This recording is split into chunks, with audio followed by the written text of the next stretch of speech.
আচ্ছা, যাই হোক। হুম।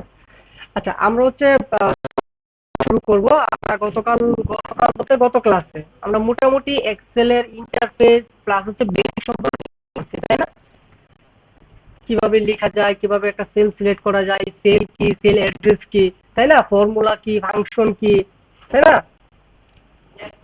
তারপর কিভাবে যোগ করতে হয়, বিয়োগ করতে হয়, গুণ ভাগ, এগুলো কিন্তু ইনসার্ট করা, এগুলো কিন্তু আমরা শিখেছি, তাই না?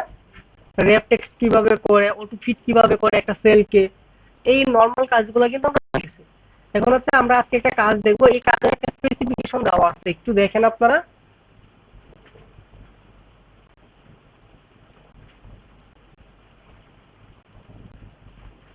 স্পেসিফিকেশন অনুযায়ী আমরা এই কাজটা করব, ঠিক আছে? প্রথম স্পেসিফিকেশনটা যদি আমরা একটু দেখি, আমাকে বলছে create a blank workbook in MS Excel. MS Excel এর ওয়ার্কবুকটা কি করার জন্য? ক্রিয়েট করার জন্য। ওয়ার্কবুক কি বলছিলাম? অনেকগুলো ওয়ার্কশিটের সমষ্টিকে বলা হয় কি ওয়ার্ক, অর্থাৎ আমরা ওপেন করার পরে যে জিনিসটা দেখি এর পুরাটাকে বলা হয় কি ওয়ার্কবুক, যেখানে অসংখ্য পেজ আছে, অসংখ্য শীট আছে, ঠিক আছে? এর মধ্যে অসংখ্য কি আছে ওয়ার্কশিট আছে, ঠিক আছে, যেখানে আমরা কাজ করি। শীট মানে আর ওয়ার্ক মানে কি, যে শীটে কাজ করা হয়, ঠিক আছে? এখন বলছে এটা আমাদের ক্রিয়েট করার জন্য এবং নিজের নাম দিয়ে সেভ করার জন্য, এটা তো আমরা পারি, ঠিক আছে? সেকেন্ড বলছে create a table with 7 row, মানে একটা টেবিল ক্রিয়েট করার জন্য বলছে উইথ 7 রো, 7টা রো নিতে বলছে, 9টা কলাম নিতে বলছে ইন দি সেল রেঞ্জ। সেলের একটা রেঞ্জ দিয়ে দিছে, রেঞ্জ কি আমরা কিন্তু পড়ছি, তাই না? রেঞ্জ কি দিছে? এ3। এ3 মানে কি, কলাম হচ্ছে এ, থ্রি মানে কি রো, তার মানে এ3 থেকে শুরু করতে হবে I9 পর্যন্ত, ঠিক আছে? এ3 থেকে I9 পর্যন্ত কি করতে হবে? 7 রো এর 9 কলামের একটা কি নিতে হবে? টেবিল ক্রিয়েট করতে হবে। বুঝতে পারছি? ক্লিয়ার বিষয়টা? তাহলে এখন আমরা দেখি, দেখেন এইটা হচ্ছে শীট 1, তার মানে ওয়ার্কবুকের একটা শীট 1, তাই না? শীট 1 অলরেডি আমার একটা কাজ করা আছে, দেখাই যাচ্ছে কিন্তু, তাই না? তাহলে আমরা শীট 2 তে যদি যাই, তখন এখানে যদি দেখি আমরা এ এ এ কলাম, থ্রি কোনটা, এটা না? তারপরে আমি বলতে পারি এ3 হচ্ছে এটা, তাই না? তাহলে এ3 থেকে কি পর্যন্ত? আমি আইতে যাই, আইতে গেলাম, আই কোন পর্যন্ত? 9 পর্যন্ত সিলেক্ট হয়েছে। এখন বুঝা গেছে? এ3 থেকে I9 পর্যন্ত। জাস্ট এখন কি করব, বর্ডার থেকে অল বর্ডার দিয়ে দেব, তাহলে আমার একটা টেবিল কিন্তু ক্রিয়েট হয়ে গেল। বিষয়টা বুঝছি? এ9 হবে কি করে? শুরু কি এ9 থেকে হবে? এ9 মানে কি, এ9 মানে কি, এ9 হচ্ছে এটা, শুরু কি এখান থেকে হবে? হ্যাঁ, ঠিক আছে। রেঞ্জ মানে কি, শুরু থেকে শেষ। শুরু হয়েছে এ3 থেকে, শেষ হচ্ছে কোথায়? I9 পর্যন্ত। তাহলে এখান থেকে এই পর্যন্ত আমরা টেবিল করলে এতটুক হয়, ঠিক আছে? এবং কলাম যদি গণেন, দেখেন এখানে কয়টা কলাম হয়? একটা, দুটা, তিনটা, চারটা, পাঁচটা, ছটা, সাতটা, সরি কয়টা কলাম? 9টা কলাম নিতে বলছে। আর রো কয়টা? 7টা। গুণে দেখেন 1 2 3 4 5 6 7টা আছে, তাই না? এখন কথা হচ্ছে এর ভিতরে কি কি লিখতে হবে দেখি আমরা। এর ভিতরে লেখা আছে কি index from name, physics, chemistry, biology, English, total, average, rank. তো আমি এগুলো না লিখলাম, আপনারা লিখে নেবেন, আমি জাস্ট এখান থেকে কপি করে বসিয়ে দিলাম, ঠিক আছে? ঠিক আছে। এখন আমি চাইলে এটাকে কিন্তু অটো ফিট করতে পারি, করতে পারি না? চাইলে আমি একটু টেনও নিতে পারি, নিতে পারি কি না? একটু টেনে নিই।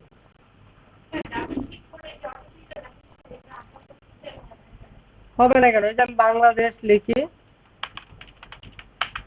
আরো কিছু লিখি, এই যে দেখেন আমি এখানে ডাবল ক্লিক করি, ডাবল ক্লিকটা কোথায় করতে হবে বলেন তো? এই যে দেখেন কলামের মধ্যে, হ্যাঁ, এখানে ডাবল ক্লিক করেন, দেখেন হয়ে গেছে, ঠিক আছে? আচ্ছা, যাই হোক, আমরা কাজটা দেখি, তারপরে আসি। ইন্ডেক্স নাম্বারের ক্ষেত্রে দেখেন আছে কি 1001, 1002 দিয়ে শুরু, তাই না? তাহলে আমরা চাইলে সব লিখেও দিতে পারি, চাইলে যেহেতু এটা সিরিয়াল, রেঞ্জটা একবার সিরিয়াল করা, তাহলে 1001 লিখে আমরা যদি নিচে লিখি 1000 কত 2, লিখার পরে যদি আমি সিলেক্ট করি, সিলেক্ট করে যদি আমি এখান থেকে কি করে দেই, এই যে রিলেটিভ সেলের কারণে এটা কি হয়ে গেছে, চেঞ্জ হয়ে আমাকে একটা অটো নাম্বার সেট করে দিয়েছে। ক্লিয়ার? তাহলে আমিও এখান থেকে আবার এই যে নাম নাম এবং মার্কগুলা নিয়ে নিই। হ্যাঁ, নাম এবং মার্কগুলা নিয়ে নিলাম। ঠিক আছে? এখন আমি চাইলে এটাকে সিলেক্ট করে এটা যদি একটু সেন্টার করতে হয় সেন্টার করতে পারি, টপ করলে টপ, মিডল করলে মিডল করতে পারি। ঠিক আছে?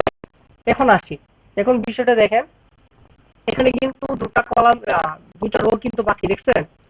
এই দুইটা রোতে দেখেন কিছু লেখা আছে, মোহাম্মদ, মোহাম্মদপুর কলেজ আর marksheet for L biology class কি সেকশন বুঝেছে হয়তো বা। ঠিক আছে? তো এই লেখাটা কিন্তু আছে কোথায়? 1 আর 2 কলামে। তাহলে আমরা কিন্তু আর 1 আর 2 কলামে লিখবো, আমি যে কোনো একটা সেলে লিখবো। কি করব? এই লেখাটা কি করব? যে কোনো একটা সেলে, সাপোজ আমি এখানে একটা লাইন লিখলাম, অলটা ধরে কি দিলাম? ইন্টার, ইন্টার দিয়ে লিখলাম কি আবার ক্লাস এ। লিখার পরে দেখেন আমি লিখছি কয়টা সেলে? একটা সেলে কিন্তু লিখছি। দেখেন এটা কিন্তু অটোমেটিক বাইরে ক্লিক করার সাথে সাথে বেরিয়ে গেছে, তাই না? কিন্তু আমার লেখার কথা ছিল কি, এইখান থেকে এই পর্যন্ত মিলে একটা সেল হবে। তাহলে আমরা লিখছি একটা আছে, বাট এটা সিলেক্ট করে যদি মার্ক সেন্টার করে দিই, তাহলে কিন্তু আমার লেখাটা কিন্তু চলে আসবে, যেটা আমরা ওয়ার্ডে করে আসছি, তাই না? এখন আমি চাইলে এটা কি করতে পারি, সেন্টার করে আমি চাইলে এই যে বলছিলাম না, ও টু ফিট যদি আমরা ডাবল ক্লিক করি না হয়, তাহলে কি করব, টেনে এটাকে একটু উপরে উঠাই দিই। ঠিক আছে? রো যদি আমি কলাম যদি বানাইতে পারি, তাহলে রো বানাইতে পারবো না, কমাইতে পারবো না? সেমই তো নাকি? সেম না? বুঝতে পারছি? তাহলে আমার ড্রাফট কিন্তু হয়ে গেছে। ক্লিয়ার? এখন হচ্ছে কি, টোটাল এভারেজ র্যাঙ্ক। এখন টোটাল কিভাবে বের করতে হয় এটা কিন্তু আমরা জানি। টোটাল মানে কি, যোগ করা। আমরা কিন্তু নর্মালি যোগ করছি, এখানে যদি আমার 10 থাকে, এখানে যদি সাপোজ 5 থাকে, তাহলে এখানে যদি আমি যোগ করতে চাই, তাহলে কি করব, ফর্মুলা দিয়ে করলে কি করব, ইকুয়াল, মানে ইকুয়ালকে কল করব, দেন আমি এই 10-এর যে ডাটাটা আছে, যে সেলে আছে, সেই সেলটাকে সিলেক্ট করব, দেন যোগ দিব, দেন এই সেলটাকে সিলেক্ট করে ইন্টার দিব। তাহলে কিন্তু এই সেলে যা আছে তাকে কি করে দিবে, যোগ করে দিবে। ঠিক আছে? তবে এই সেলে যদি একটা একটা কোনো ধরনের টেক্সট থাকতো, তাহলে কি হতো, তাহলে কি হবে, কিচ্ছু আসে না, মানে ভ্যালু এডিটর দেখাচ্ছে কেন বলেন তো? কারণ এই ডাটাতে কোনো ধরনের ভ্যালু নাই, কোনো ধরনের মান নাই। ঠিক আছে? টেক্সটের সাথে কখনো ভ্যালু কি যোগ হয়? হবে না কিন্তু। বুঝতে পারছি ব্যাপারটা? তাহলে এখন কিন্তু আমরা চাইলে কিন্তু এটাকে ফাংশন দিয়েও করতে পারি, যদি একই রেঞ্জে থাকে, তাই না? তাহলে এইখানে যদি আমি টোটাল করি, তাহলে কি করতে পারি বলেন তো? টোটাল মানে কি, ফিজিক্স, কেমিস্ট্রি, বায়োলজি, ইংলিশ, 4টা সাবজেক্ট মিলে সজীব কত পাইছে, সজীব আছে না এখানে? দেখবো আজকে সজীব কত পাই, তাই না? ইকুয়াল এই সেল যোগ এই সেল যোগ এই সেল যোগ কি এই সেল দেখেন অলরেডি কিন্তু ঘুরে গেছে, তাই না? তাহলে আমরা কি করতে পারি, আমরা চাইলে এই সেলটা কত বলেন তো, এফ কত, 4, আমি চাইলে F4 কিন্তু লিখে দিতে পারি। ঠিক আছে? অথবা আমাদের কাজ হচ্ছে কি জানেন, কারণ এইখানে লিখতে গেলে আমাদের যে সূত্রটা অনেক সময় এদিকে চলে আসে। ঠিক আছে? তো এটার জন্য আমরা কি করবো, প্রথমে যখন কার্সর রাখবো, এখানে কার্সরটা রাখার পরে আমরা ক্লিক করবো কোথায়, ফর্মুলা বার। কোথায় রাখবো, ফর্মুলা বার। ফর্মুলা বারে আমরা সূত্র লিখবো, ইকুয়াল কি, সাম হলে তো সাম দিয়ে পরে করছি, এত যুগ এত যুগ এত, দেখছেন? দেন ইন্টার। বুঝতে পারছি? সরাসরি এখানে লিখলে আমার ফর্মুলা বাড়ি লেখাটা উঠে, দেখেন আমি যদি এখানে লিখে উঠতেছে কোথায়, কিন্তু আমি বলছি কি করতে, এখানে ক্লিক থাকা অবস্থায় এখানে ক্লিক করে এখানে লিখবো। ঠিক আছে? তাহলে এর সুবিধা, আচ্ছা, তাহলে এটা করলাম কি দিয়ে, ফর্মুলা দিয়ে। এখন কথা হচ্ছে, আমরা একটু আগে উনি প্রশ্ন করেছিল রিলেটিভ সেল কি আর অ্যাবসোলিউট সেল কি। রিলেটিভ সেল হচ্ছে কি, হ্যাঁ, যখন আমার একটা সেলকে কপি করলে যখন পরবর্তীতে ওই সেলে যখন সেল নাম্বারটা বা সেল অ্যাড্রেসটা পরিবর্তন হয়ে যায়, তাকে বলা হয় কি, রিলেটিভ। আর একটা সেলকে কপি করে যখন অন্য একটা সেলে দেওয়া হয়, তখন যদি চেঞ্জ না হয়, ওই অ্যাড্রেসটা যদি চেঞ্জ না হয়, তাকে বলা হয় কি, অ্যাবসোলিউট সেল। তাহলে বোঝা গেছে মূল পার্থক্যটা, যদি চেঞ্জ হয় তাহলে রিলেটিভ, আর চেঞ্জ না হলে কি। আমরা যখন এই সেলটাকে কপি করে যখন নিচে দিব, এখানে ধরে টানা মানে কি, মানে কপি করে প্রতিটা সেলে আমি চেঞ্জ করে দিচ্ছি। করার সাথে সাথে সে কি করতেছে একটু দেখেন, খেয়াল করে দেখেন, আমার কিন্তু একই রেজাল্ট কিন্তু আসতেছে না, আসতেছে। তার মানে দেখেন এখানে কি ছিল বলেন তো, C4D4 এগুলো যোগ করছে, মানে C4 মানে কি, এই এই রোতে যোগ করছে সে। এইখানে এসে দেখেন C5, তার মানে কি বুঝাইছে, তার যোগ হয়েছে কোন কোন কোন রোতে, এই রোতে। তার মানে আমার কিন্তু সেল অ্যাড্রেস কিন্তু চেঞ্জ হয়ে গেছে। এটিকে বলা হয় কি, রিলেটিভ সেল অ্যাড্রেস। বুঝা গেছে রিলেটিভ কি, ক্লিয়ার বিষয়টা। আর এটা যদি আমি অ্যাবসোলিউট দিয়ে করতাম তাহলে কিন্তু এখানে দিলে কিন্তু 244 থাকতো, কারণ সে তো চেঞ্জ করবে না। ঠিক আছে, সে বারবার যোগ করে দেখাবে কি, আমার এই কতগুলা মার্কই। ঠিক আছে, কিন্তু আমি যখনই সেল চেঞ্জ করতেছি সে সাথে সাথে ওই সেল অ্যাড্রেস গুলো, ওই রো বরাবর সেল অ্যাড্রেস গুলো সে দিয়ে দিচ্ছে। ঠিক আছে, এটাকে বলা হয় কি, রিলেটিভ সেল অ্যাড্রেস। ওকে, অ্যাবসোলিউট আরো পরে আসতেছি, র্যাঙ্কের ক্ষেত্রে আমাদের অ্যাবসোলিউট প্রয়োজন হবে। ঠিক আছে, আচ্ছা, তাহলে এটা করলাম কি দিয়ে, ফর্মুলা দিয়ে। আমি টোটাল এখানে আরেকটা বের করি বাইরে, হ্যাঁ। ঠিক আছে, এখন আমরা বের করব ফাংশন দিয়ে। ফাংশন কি বলেন তো, ইকুয়াল, আচ্ছা আমরা এখানে না করি, ইকুয়াল দিয়া এখানে করি, ইকুয়াল কি, সাম। ট্যাব দিলে ব্র্যাকেটটা হয়, ঠিক আছে, অথবা সাম লিখার পরে দেখবেন এনে অনেকগুলো সূত্র দেখা, যেটা মিলবে সেটাতে ডাবল ক্লিক করলে কি হবে, ফার্স্ট ব্র্যাকেটটা ইনেবল হয়ে যায়। ঠিক আছে, অথবা সাম লিখে আমি যদি একটা ট্যাব দেই, তারপরে কি চলে আসে, ফার্স্ট ব্র্যাকেট। এখন কথা হচ্ছে সাম মানে হচ্ছে যোগ করা, তাই না। এখন সাম যেহেতু ফাংশন, তাহলে ওরা আমার একটা রেঞ্জ বলে দিতে হবে, যে এত থেকে এই পর্যন্ত কি করে দাও তুমি, সাম করে দাও। তাহলে আমার রেঞ্জ কিন্তু জানা আছে, ফিজিক্স থেকে কি পর্যন্ত। তাহলে আমি যদি ফিজিক্স থেকে যদি ইংলিশ পর্যন্ত এভাবে যদি স্ক্রল করে যদি ড্রাগ করে টেনে দিই, তাহলে কিন্তু একটা রেঞ্জ কিন্তু চলে আসে। ঠিক আছে, আর অথবা যদি আমি এভাবে টানতে না চাই, তাহলে আমি কি করতে পারি, এটাতে ক্লিক করলে এর সেল অ্যাড্রেসটা কিন্তু এখানে উঠে যায়। একটা থেকে আরেকটা রেঞ্জ বোঝাইতে কিন্তু ইস্টু ব্যবহার করা হয়। কি ব্যবহার করা হয়, তাহলে এই যে শিফট ধরে যদি এল এর সাথে ইস্টু আছে, এটা যদি ক্লিক করি ইস্টু চলে আসে। এটা অলরেডি চলে আসছে, এটা কেটে দিলাম, কেটে দিয়ে আমি আবার লাস্টেরটা ক্লিক করি, F4। ঠিক আছে, এখন যদি ইন্টার দেই, দেখেন 244 চলে আসছে। এখন আমি যদি এর আবার রিলেটিভ করে দেই, তখন দেখেন একটা মার্ক, দেখেন কোনো চেঞ্জ আছে, বুঝতে পারছি। তাহলে টোটাল বের করতে পারবো। এখন আসি এভারেজ। এভারেজের বিষয়টা একটু খেয়াল করি, এভারেজ মানে কি, এভারেজ কিন্তু আমরা করছি ঘর। তাহলে ঘর মানে কি বলেন তো, ঘর মানে কি,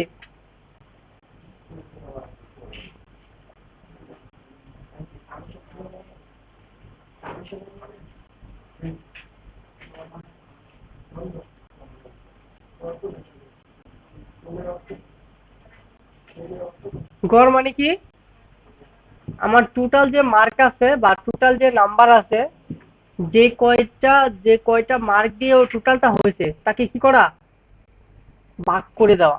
সাপোজ আমি যদি বলি এখানে সাবজেক্ট কয়টা, 5টা, টোটাল মার্ক কত, আচ্ছা 4টা, টোটাল মার্ক কত। এখন 244 কে যদি আমি 4 দিয়ে ভাগ করি তাহলে কি পাবো, গড় পাবো, অর্থাৎ এভারেজ একটা মার্ক পাবো। হয়তোবা ফিজিক্সে 65, কেমিস্ট্রিতে 78, কিন্তু আমি যখন 4 দিয়ে 244 কে ভাগ করব, সাপোজ ইকুয়াল 244 ভাগ কত, 4, কত আসে, 61। তার মানে আমি বলতে পারি সজীব গড়ে ফিজিক্স থেকে পাইছে 61, কেমিস্ট্রি থেকে পাইছে 61, বায়োলজি থেকে পাইছে কত, 61, ইংলিশ থেকে পাইছে কত, 61। এটা হচ্ছে তার গড় নাম্বার। তাহলে গড় নাম্বার বের করতে পারবো, তাই না। তাহলে এটা কি দিয়ে বের করতে এখন বলেন তো, ফর্মুলা দিয়ে, তাই না। তাহলে আমরা যদি এখানে বের করতে চাই তাহলে কি করতে পারি বলেন তো, ইকুয়াল টোটাল কত,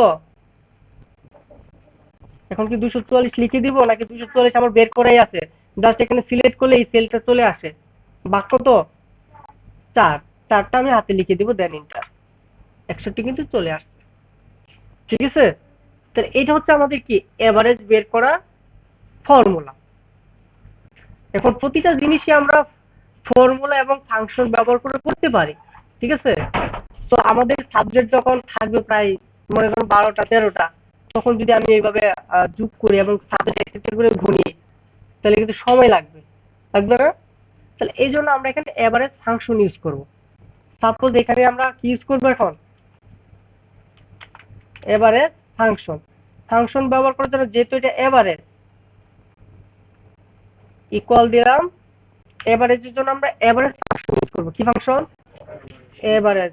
এ বি, দেখেন এ বি লেখার পরই দেখেন এখানে অনেকগুলো চলে আসছে, এভারেজ, তারপর হচ্ছে average A, average if, average if. তার মানে এক একটার কাজ এক একটা, যেটার যখন যে কাজ আমরা সেগুলো করব। এখন শুধু কি বের করবো? এভারেজ। দ্বিতীয়টা না, এখানে ডাবল ক্লিক করলাম, করার পরে কার কার এভারেজ করব? কোন কোন সাবজেক্টের বলেন তো? যে এইখান থেকে এই পর্যন্ত। দ্যাটস আমার রেঞ্জটা হয়ে গেছে। দেন কি ব্র্যাকেট ক্লোজ করে ইন্টার দিলে হয়, ব্র্যাকেট না ক্লোজ করে এখানে ইন্টার দিলে হয়। ইন্টার অটোমেটিক ব্র্যাকেট ক্লোজ করে নিয়ে নেয়, সবসময় নেয় না কিন্তু, ঠিক আছে? ইন্টার দিলাম, দেখেন কত আসছে? 61। তারপরে আমরা প্রথমে করছিলাম ফাংশন, ফর্মুলা দিয়ে, তারপরে করছি কি ফাংশন। তাহলে ফর্মুলা কি?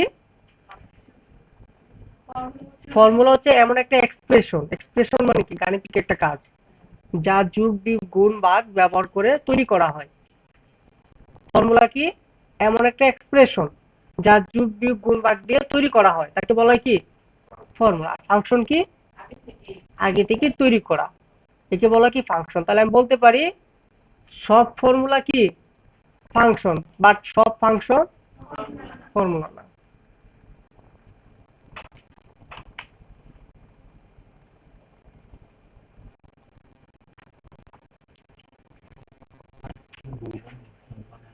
আচ্ছা, যাই হোক, তাহলে এভারেজ কি এখন রিলেটিভ সেল করে দেয়, তাহলে আমার নিচের গুলো বের হয়ে যাবে। বেরিয়েছে না? এখন আমি চাইলে এখানেও বের করতে পারি, সেল রেটেক্স অনুযায়ী তার রেজাল্টটা চলে আসবে। এখন খেয়াল করি, এখানে দেখেন একটা পূর্ণ সংখ্যা, তাই না? এখানে পূর্ণ সংখ্যা, এখানে কি সংখ্যা? ভগ্নাংশ সংখ্যা বা দশমিক সংখ্যা যাই বলি, তাই না? তাহলে এখানে দশমিক আছে না? এখন আপনাদের অনেক সময় বলা থাকবে যে দশমিকের পরে 2 ডেসিমেল রাখো। ডেসিমেল তো বুঝি, 3 ডেসিমেল রাখো, 1 ডেসিমেল রাখো, অথবা ডেসিমেল রাখোই না, ঠিক আছে? এই যে এখানে বলে দিছে আপনাকে, দেখেন।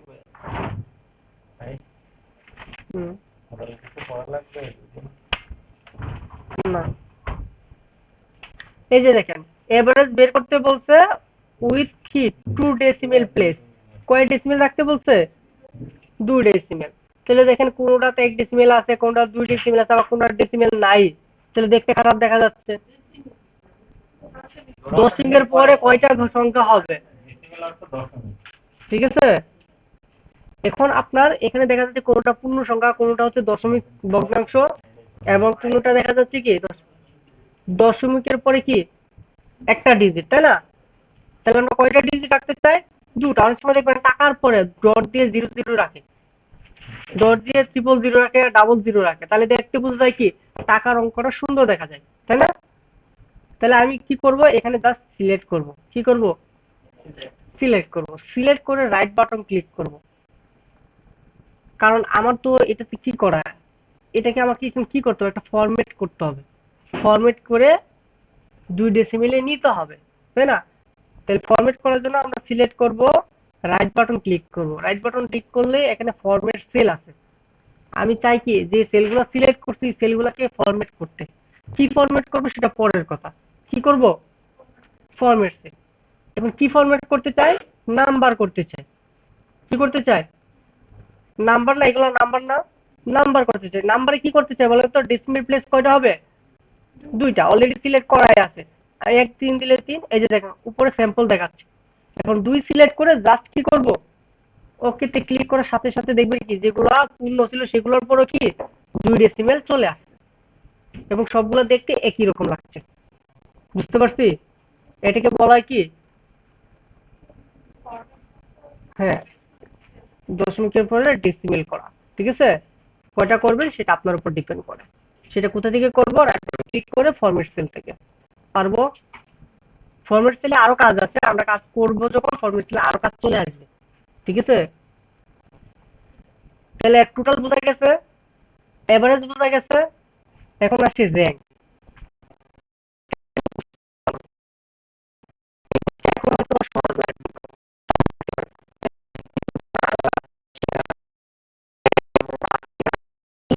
হবে, ঠিক আছে। এখন র্যাঙ্ক মানে কি? সহজে যদি আমরা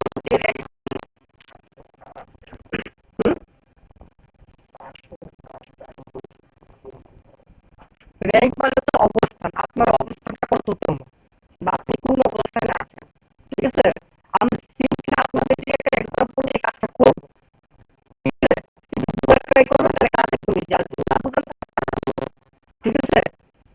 আমি মনে করি আমাদের এখানে কতজন, 20 জন, ঠিক আছে।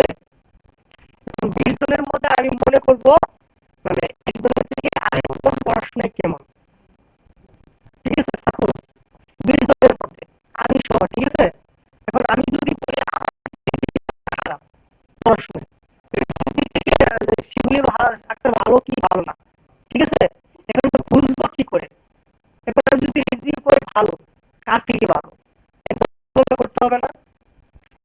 আপনি কি করতে হবে? দুটি দিয়ে তুলনা করবে, আমার থেকে রিভিউ কেমন, আমার থেকে ও কেমন, আমার থেকে তুমি কেমন, ঠিক আছে। তাহলে আগে এই দুজনের মধ্যে একজনকে কি করতে হবে? সিলেক্ট করতে হবে। আমি সাপোজ বলি এই কল দিই, হ্যাঁ। আচ্ছা, আজান দিচ্ছে যেহেতু আমরা স্টপ করে আচ্ছা, তাহলে র‍্যাঙ্ক হচ্ছে কি? আমাদের হচ্ছে অবস্থান বের করা, আমরা কততম অবস্থান বা সে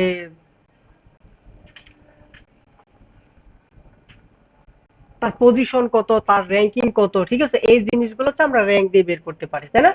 এখন যদি সাপোজ আমাদের 20 জনের মধ্যে যদি বলি কে ভালো কে খারাপ, মানে পড়াশোনায় যদি সাপোজ পড়াশোনার দিক দিয়ে বলি, তাহলে একজনের মানে সাপেক্ষে বলতে হবে, তাই না? তাহলে আমি মনে করি এখানে আছে 20 জন, এখানে আছে কতজন? 20 জন, ঠিক আছে। সাপোজ এখানে আমরা আছি 20 জন, 20 জনের মধ্যে মনে করি এ হচ্ছে আমি আর বাকি জন হচ্ছে আপনারা, ঠিক আছে। সাপোজ আমরা যদি র্যাঙ্ক বের করতে যাই তাহলে র্যাঙ্কের ফর্মুলা নয়, ফাংশন আছে। তাহলে এখানে ইকুয়াল ইউজ করে আমরা র্যাঙ্ক লিখবো, র্যাঙ্ক লিখলে আর র্যাঙ্কে লিখলে এই যে দেখেন এখানে একটা র্যাঙ্ক লেখা আছে, দেখছেন। এখানে ডাবল ক্লিক করব, আমি বলছি কি এখানে 20 জনের মধ্যে প্রথম জনকে সিলেক্ট করলাম, ঠিক আছে। করার পরে একটা কমা দিব, কি দিব? কমা। কমা দেওয়ার পরে কি করব? এখন আমাদের দিয়ে আপনাদের তুলনা করব, তাই না? এখন ঘুরে ফিরে তো আপনাকে দিয়েও আমার তুলনা আসতে হবে, তাই না? মানে ঘুরে ঘুরে কিন্তু এই চক্রটা ঘুরবে কিন্তু। তাহলে আমাকে সহ আবার কি করব? অল সিলেক্ট করব, কি করব? অল সিলেক্ট করব। এখন দেখা গেছে এই অল সিলেক্ট যখন করছি, এর ভিতরে যেন আর কেউ আসতে না পারে, ঠিক আছে। অর্থাৎ এই জিনিসগুলো যেন চেঞ্জ না হয়। আমরা কি বলছিলাম? কোনো কিছু চেঞ্জ না করার জন্য, এই সেলগুলোকে যেন চেঞ্জ না হয়, তার জন্য কি করি আমরা? অ্যাবসুলেট ব্যবহার করা। আর অ্যাবসুলেট মানে হচ্ছে ডলার সাইন দিয়ে ইউজ করা, ঠিক আছে। এখন এই ডলার সাইন আমরা যদি ভেঙে ভেঙে দিতে চাই তাহলে অনেক কঠিন মনে হবে। এই জন্য আমরা কি করব? অল সিলেক্ট করার পরে F4 আছে দেখেন, কিবোর্ডে F4 ফাংশন কি, F4 এ ক্লিক করলে ডলার সাইন অলরেডি ক্রিয়েট হয়ে যায়। দেখেন এর একটা আগে ডলার সাইন, 4 এর আগে একটা ডলার সাইন, মানে আপনার সেল অ্যাড্রেসের কলামের আগে ডলার সাইন হয়, রো এর আগে ডলার সাইন হয়, ইস টু। আবার কি লাস্ট কলামের আগে কি ডলার সাইন, ইস টুর আগে ডলার সাইন। তাহলে এই কাজটা যদি আমি ভেঙে ভেঙে করতে চাই তাহলে কিন্তু অনেক সময় লাগবে। এই জন্য জাস্ট অল সিলেক্ট করার পরে যদি F4 দেয় তাহলে কি হবে? এটা অটোমেটিকলি ডলার সাইন নিয়ে নিবে। বুঝতে পারছি? তারপর দেখেন এখানে দেখেন কি দেখাচ্ছে, নাম্বার। নাম্বার তো দিলাম। এখানে নাম্বার বলতে কি? মনে করেন নাম্বার আছে 50, কে 30 পাইলো, মানে কে বেশি পাইলো কে কম পাইলো, ঠিক আছে। অথবা আমরা আছি এতজন, এতজনের মধ্যে কে ভালো কে খারাপ, এটাকে বলা হয় কি নাম্বার, মানে একজন, হ্যাঁ। তাহলে আমি এটা নাম্বার দিলাম প্রথমে, পরে দিচ্ছি রেফারেন্স। রেফারেন্স মানে কি? কাজের মধ্যে, কাজের থেকে, এটাকে বলা হয় কি? রেফারেন্স। এখন অর্ডার দিব, কি দিব? দেখেন এখানে কি আছে? অর্ডার। তাহলে আবার কমা দিব, কমা দিয়ে অর্ডার মানে কি? ডিসেন্ডিং আর অ্যাসেন্ডিং। ডিসেন্ডিং অ্যাসেন্ডিং আমরা পড়ছি না? ডিসেন্ডিং মানে কি? হ্যাঁ, তাহলে আমরা সবসময় জিরো ইউজ করবো, ঠিক আছে। তাহলে দিলাম জিরো। যদি কিছু না বলে যে অ্যাসেন্ডিং করো ডিসেন্ডিং করো, নর্মালি কি দিব? জিরো। দেন ব্র্যাকেট ক্লোজ করব, ক্লোজ করে জাস্ট কি দিব এখন? এন্টার। দেখেন এখানে র্যাঙ্কিং এ কত দেখাইছে, 4। হিসাব করে দেখেন সবচেয়ে বেশি কে। আচ্ছা আমি এটা আগে রিলেটিভ করে নেই। হ্যাঁ, এই যে দেখেন, ও সরি আমি 6 দেখতেছি কেন, 76, তাই না? তাহলে সে 1 হচ্ছে, 76 থেকে একটু কম পেয়ে কত হয়েছে, 73 কত হয়েছে, র্যাঙ্কিং এ 2। অটোমেটিক কিন্তু আমাদের র্যাঙ্কিং একটা কিন্তু দিয়ে দিচ্ছে। বুঝতে পেরেছি? তার মানে একজনের সাপেক্ষে রেফারেন্স ধরে কিন্তু আমাদের এই র্যাঙ্কিংটা কিন্তু বের করে দিচ্ছে। এখন বুঝতে পারছি র্যাঙ্কিং কিভাবে বের করব। আবার দেখাইতে হবে, আবারও দেখাই একটু। আর র্যাঙ্ক, র্যাঙ্কের জন্য আমরা কি সূত্র ইউজ করব, ইকুয়াল র্যাঙ্ক। র্যাঙ্কের জন্য র্যাঙ্ক লিখলেই র্যাঙ্কের অনেক সূত্র চলে আসে, তখন র্যাঙ্ক দেখে ডাবল ক্লিক করব, ঠিক আছে? তারপর কি করব, প্রথম সেলটাকে কি করব, সিলেক্ট করব, অর্থাৎ এটাকে বলা হয় কি নাম্বার। দেখেন এখানে কিন্তু একটা র্যাঙ্কের সূত্র দেওয়া আছে। সূত্র বলতে এটা কি, সূত্রের গঠন, পরীক্ষায় কিন্তু আসে, এগুলো মনে রাখতে হবে যে র্যাঙ্কের সূত্রের গঠন কি। এবার পরীক্ষায়, গত পরীক্ষায় আসছে বেলুকাপ সূত্রের গঠন, ঠিক আছে? কিন্তু আমরা কাজ করি কিন্তু লিখতে পারি না। সো প্রতিটা বিষয় ভালো করে চোখ দিয়ে আত্মস্থ করে রাখতে হবে, যেন ভুলবশত যদি চলে আসে আমরা যেন পারি। এখান থেকে তো জুম করা যাবে না, কারণ এখানে সূত্র লিখলে জুম করা যায় না, ঠিক আছে? আমি এখান থেকে কপি করে দিচ্ছি আমি, হ্যাঁ, আগে লিখি, তারপর কি দিব, নাম্বার। এই নাম্বার কোনটা দেব, এই যে প্রথম যেটা আছে সেটা, দেন কমা দিব, কমা দিয়ে প্রথমটা সহ সবগুলাকে কি করব, সিলেক্ট করব, সিলেক্ট করে কি করব, লক করব, লক মানে অ্যাবসুলেট করব, F4 দিয়ে কমা দিব, কমা দিলে কি হবে, অ্যাসেন্ডিং না ডিসেন্ডিং সেটার জন্য আমরা কি ইউজ করব, 0। এখন ব্র্যাকেট ক্লোজ করব না, এটা হচ্ছে 0 মানে আর ডিসেন্ডিং। হুম, ডিরেক্ট ডিসেন্ডিং এর আপনি প্রেস করতে হবে। হ্যাঁ হবে, বুঝতে পারছি? এই যে দেখেন অটোমেটিকলি আমার র্যাঙ্ক কিন্তু চলে আসছে। এটা নিয়ে আর কোনো প্রশ্ন আছে? এই কাজটা আমরা করতে পারবো, বুঝে বুঝে করতে হবে, র্যাঙ্ক একবারে মুখস্থ করলে হবে না। র্যাঙ্কটা কিভাবে করতে, কারণ পরবর্তী কাজে কিন্তু র্যাঙ্কের মধ্যে আবার শর্ত জুড়ে দিবে, ঠিক আছে? এখন তো শর্ত জুড়ে দেয় না, জাস্ট বলছে এগুলো থেকে র্যাঙ্ক বের করো, পরবর্তীতে বলবে যদি এমন এমন হয় তাহলে এই র্যাঙ্ক হবে নতুবা হবে না। তাহলে দেখেন একটা কাজের মধ্যে কিন্তু আরেকটা কাজ জুড়ে দিচ্ছে। সো এখন বুঝে না করতে পারলে পরবর্তী কাজে কিন্তু আমরা পারবো না, ঠিক আছে? সো এখন এটা ভালো করে প্র্যাকটিস করেন, ওকে? বুঝে বুঝে কয়েকবার করবেন। এই যে আমি কিন্তু এখানে এভারেজ বের করছি, এখানেও বের করছি। আপনার দরকার পড়লে একটা কাজ টোটালি সাজাবেন, সাজানোর পরে আবার কি করবেন, এই সাইডে কতগুলা ছেলে আপনার এইভাবে বারবার করবেন, ঠিক আছে? আচ্ছা, সিলেক্টটা নাম্বার একটু দেখুন। কোন সিলেক্ট, ওইটাতে একটা সিলেক্ট করে নিচে রোল আছে নাম্বারগুলো এই যে জাস্ট এই যে এখান থেকে ক্লিক করে ড্রাগ করে দিবেন। সেটে দিয়ে আবার সিলেক্ট করতে হবে তা নয় তো, সেটে দিয়ে সিলেক্ট করলে তো এটা কি হয়ে যায়, রিলেটিভ হয়ে যায়, ঠিক আছে? এই সিলেক্ট হচ্ছে কি, আমরা যেভাবে একটা টেক্সটকে সিলেক্ট করি, জাস্ট কি করি, লেফট বাটন ক্লিক করে সরাসরি টেনে দিই, এর এসে এই সিলেক্ট। আর এটা দিলে কি হয়, রিলেটিভ সেলগুলো অ্যাড্রেস চেঞ্জ হয়, ঠিক আছে? বুঝতে পারছি? আচ্ছা, এই যে দেখেন ডেসিমেল যেভাবে দিবেন, সিলেক্ট করবেন, রাইট বাটন ক্লিক করবেন, ফরম্যাট সেলে যাবেন, ঠিক আছে? ফরম্যাট সেলে গিয়ে আমি কি করব, নাম্বার, নাম্বারটা কোথায় রাখবো, 2 ডেসিমেলে রাখবো, 2 সিলেক্ট করবেন, করলে এখানে প্রিভিউ দেখাবে, মানে ডটের পরে কয়টা জিরো হবে, জাস্ট কি দিব, ওকে দিব, ঠিক আছে? রেকর্ড ক্লোজ করে দে, হ্যাঁ।